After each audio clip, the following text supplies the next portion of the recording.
Nós estamos dentro do tema geral, Evangelho de João, Palavra, Vida e Edificação.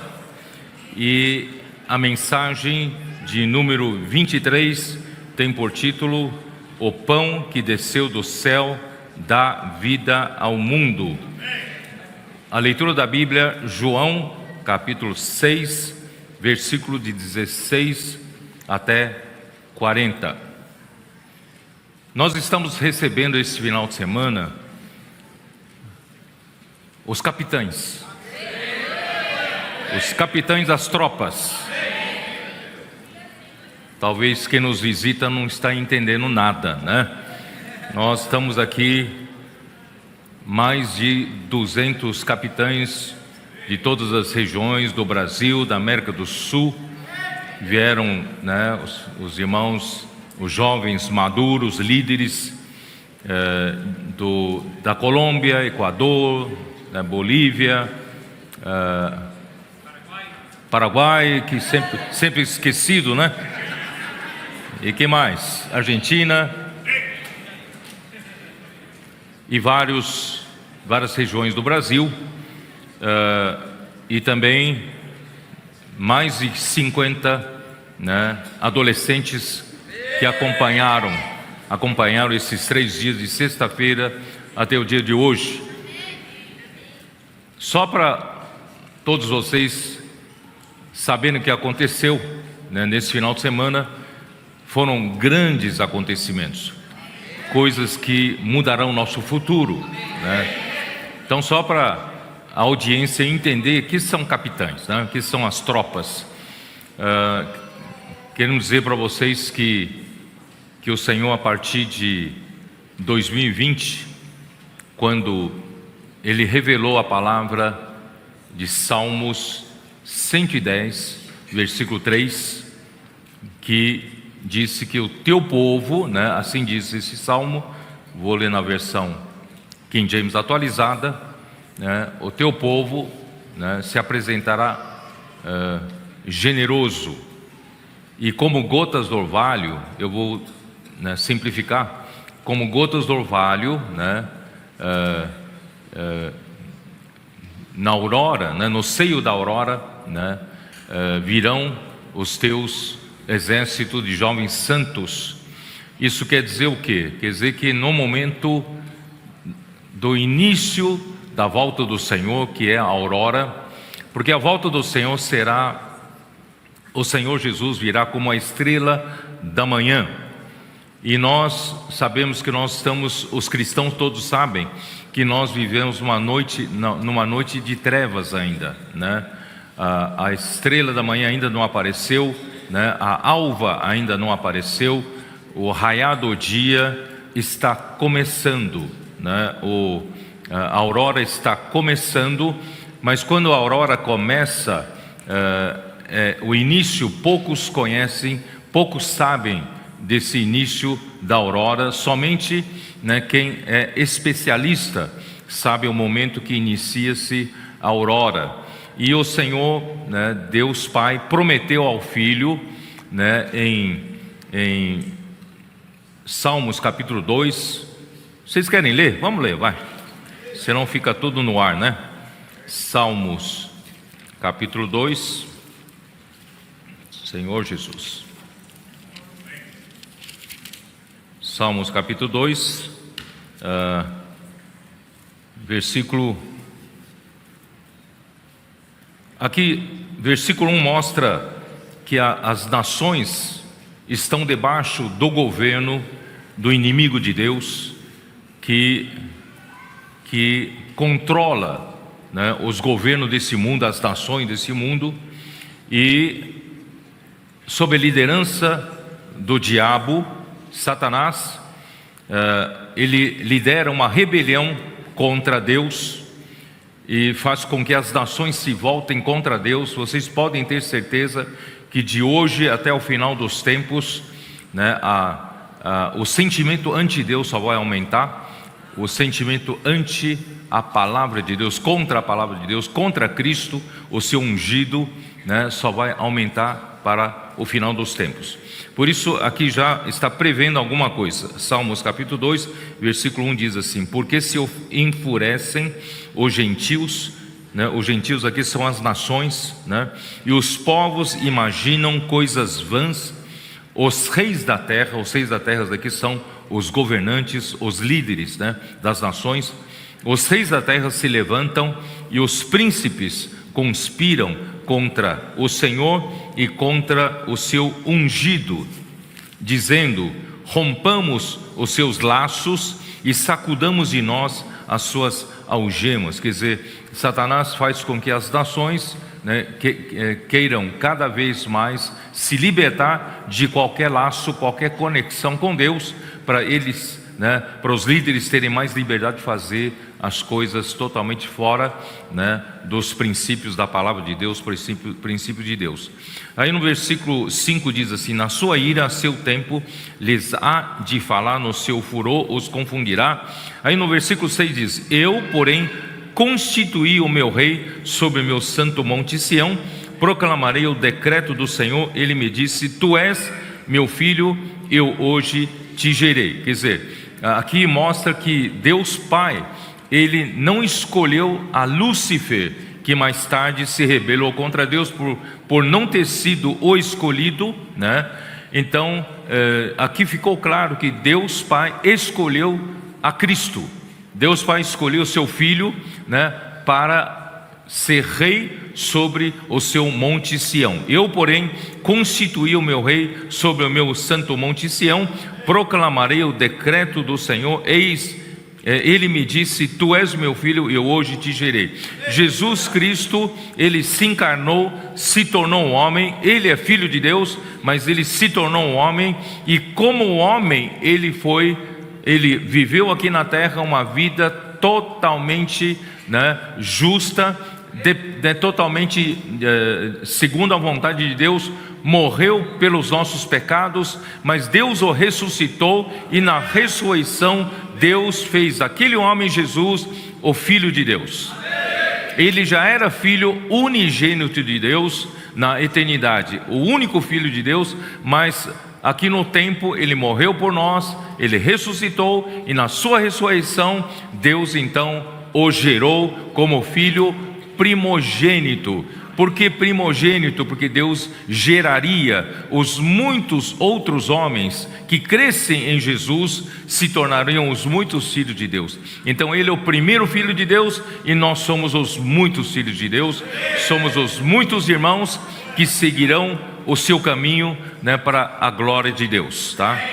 Então, aí versículo 8 vem: pede-me e eu te darei as nações por herança e as extremidades da terra por tua possessão. Quer dizer, Deus não entregou para Lúcifer, né, a possessão da terra e as nações por herança, mas ele entregou para Cristo, entregou para Jesus, né, as nações por herança e as extremidades da terra por tua possessão. Aí vem Salmo 110, né? Eu preciso correr um pouco porque isso tudo é fora da mensagem ainda, né? 110 e versículo 1 logo diz: disse o Senhor ao meu Senhor: assenta-te à minha direita, até que eu ponha os teus inimigos debaixo dos teus pés. Quer dizer, nosso Senhor Jesus obedeceu a Deus, veio aqui na terra, realizou a redenção morrendo uma morte horrível, né? Ele morreu na cruz pelos nossos pecados, derramou seu sangue precioso e realizou a nossa redenção, e nós então fomos resgatados de volta para Deus. E todos aqueles que creem em nosso Senhor Jesus se torna, então, recebe a vida eterna, se torna um filho de Deus. Aí, né, não só isso, Jesus morreu, mas ao terceiro dia Deus o ressuscitou com seu grande poder, e na ressurreição, já disse, ele se tornou filho primogênito de Deus. E não só isso, no grande poder de Deus, Deus o fez ascender até o céu e o fez assentar-se à direita de Deus. Está no lugar de maior honra à direita de Deus. Por isso, assenta-te à minha direita, até que eu ponha os teus inimigos debaixo dos teus pés. Então Deus prometeu ao seu filho de que poria todos os seus inimigos, que é o diabo, Satanás e todos os anjos, príncipes, principados e potestades que os seguiram, né?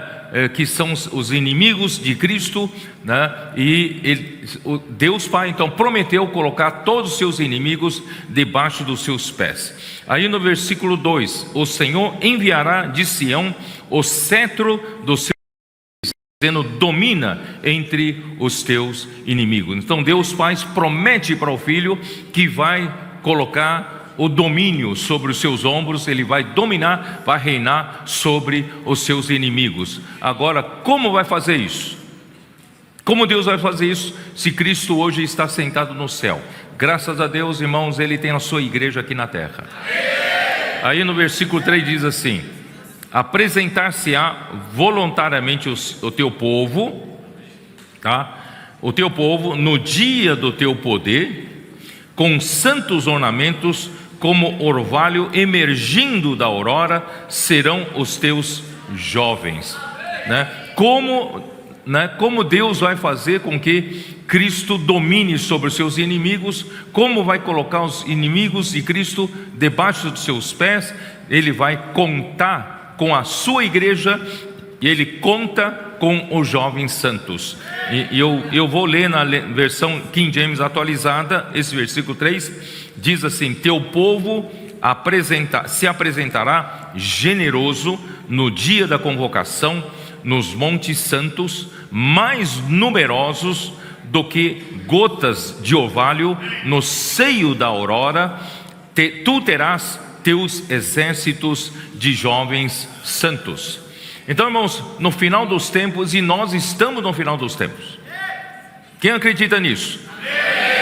Nós estamos de fato no final dos tempos, e antes da vinda do Senhor, Deus Pai prometeu colocar todos os seus inimigos de Cristo debaixo dos seus pés, e Ele vai usar a igreja para isso. E como Ele vai usar a igreja para isso, Ele vai levantar, né, para auxiliar esse trabalho, os jovens. No momento então da aurora, e nós cremos em 2020 pela palavra que o Senhor nos revelou lá, irmãos, a aurora começou. E não deu outra. Essa palavra foi falada, irmãos, a partir de 2020, nós vimos milagres acontecer no nosso meio. As nossas crianças começaram a saírem com os pais, né? Vocês se lembram? Nós saímos com nossas crianças pregando o evangelho. Posso orar por você? Orando pelas pessoas nas ruas.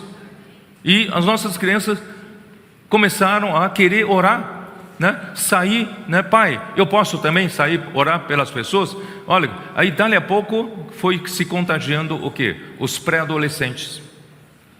5, 6, 7, 8 anos começaram a aparecer no nosso meio. E dali a pouco, irmãos, 10, 11, 12, 13, 14 anos, nossos adolescentes começaram a cair como gota do orvalho. Você não sabe de onde, né? Porque os adolescentes nessa época do final dos tempos, com esse bombardeio da mídia, né?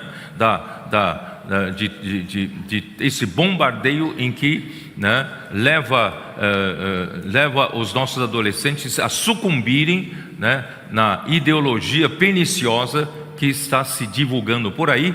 E certamente, irmãos, nossos adolescentes seriam vítimas perfeitas, né, para esse tipo de bombardeio. Mas, irmãos, para nossa surpresa, de repente estão aparecendo adolescentes no nosso meio que vieram, né, se candidatar por lado do Senhor.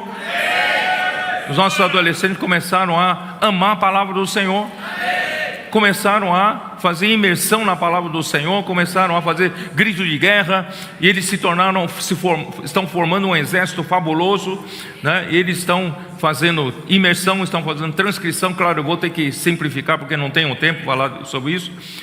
transcrição da palavra, eles acompanham a palavra, né, com muita dedicação, e eles, né, dormem com Deus, ouvindo mensagem, acordam com Deus, ouvindo mensagem, e de manhã, né, dos dias de semana, eles vão para a escola, e por incrível que pareça, queridos irmãos, parece que eles, ao dedicarem na palavra do Senhor, nas coisas do Senhor, aparentemente iriam mal na escola. Não, pelo contrário, eles se tornaram os melhores alunos, as notas melhoraram, não é isso? E se tornaram modelos nas escolas. E hoje, irmãos, nós estamos aqui, contamos com esses adolescentes aqui. Vocês viram no começo da reunião? Quem estava aqui pondo fogo na reunião são eles. E de repente, né, nessa última conferência, só para correr um pouco mais rápido, né? Nessa última conferência que houve em julho, né? E na conferência de adolescentes, o Senhor nos deu um sentimento de que eles são as nossas tropas. Já que eles formam o exército de Deus, então eles são as tropas. E as tropas estão prontas. As tropas estão com moral muito alto, né? As tropas são totalmente direcionadas pela palavra de Deus. Eles têm direção, eles têm foco, né? E graças a Deus, logo depois da conferência de adolescentes, nós tivemos a conferência de jovens.